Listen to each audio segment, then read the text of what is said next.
So, ano tong psychedelic drug at yung phenom, phenom, phenomil, pheno, phenomenology sa psychology. So, pagsasamahin ko na yung psychedelic drugs is yun yung mga drugs na taken in microdosage. So, na-vlog na natin yung microdosing. So, yung mga gamot na gumagamit ng microdosing is itong mga psychedelic drugs. Ito yung panggamot ng mga depression.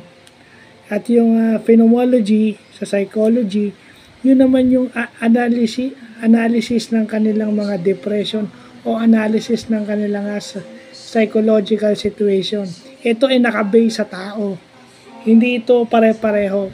Based to dun sa patient. So, yan yung kaya nga yung gamot is depende sa patient. Kahit yung microdosage nun depende sa patient. So, yun yung mga bagay na natutunan natin sa mga bagay na to. Siguro, yung types of depression mamaya or bukas. Pero importante isingit muna natin to dahil napaka-importante. Lalo na yung phenomenology sa psychology. So, yun lang po.